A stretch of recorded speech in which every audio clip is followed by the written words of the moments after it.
Hi, my name is Natalie, and I just want to share my testimony with you today.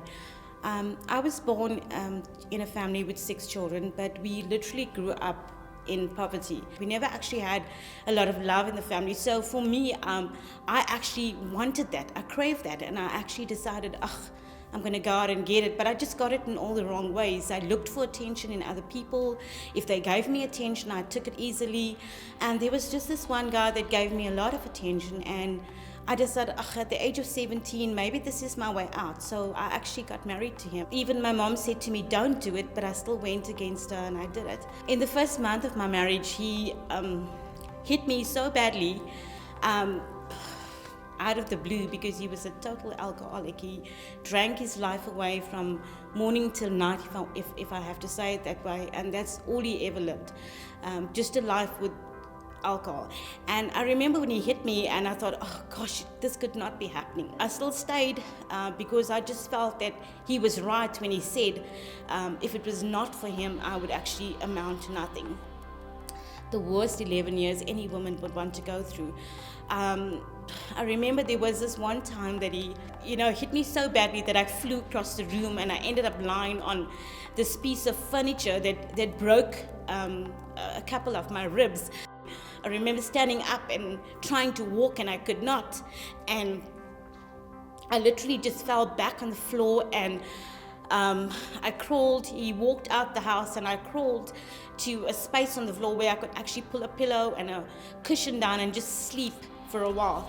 And I think I remember taking painkillers, and I think it kind of just put me off to sleep for that entire day. And I think I got up about 3 o'clock or so, and I realized, I have to go to work the next day.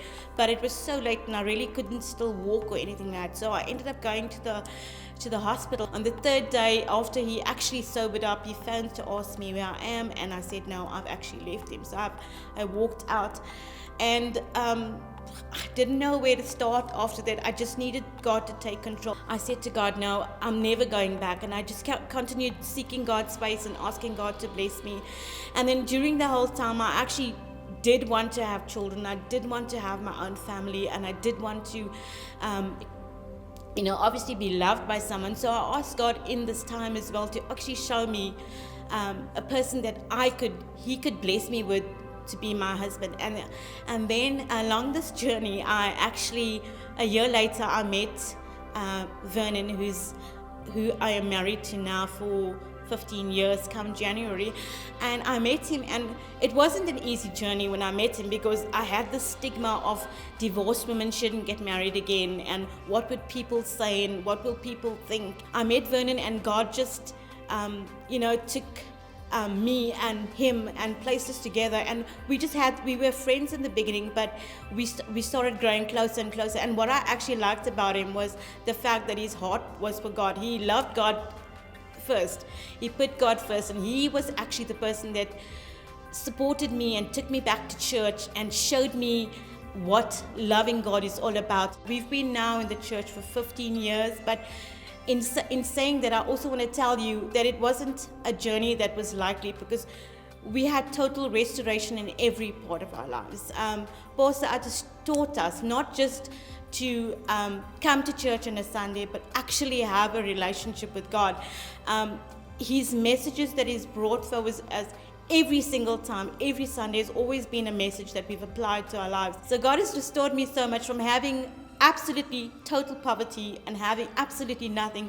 God has just restored. I've got the most amazing husband. I've got 2 beautiful kids. God has blessed us in every way possible. God can restore. I just want to give the women out there hope. God can restore. It doesn't matter what you've been through. It doesn't matter where you've been. It doesn't matter how you lived your life. Just come to God. And just come as you are.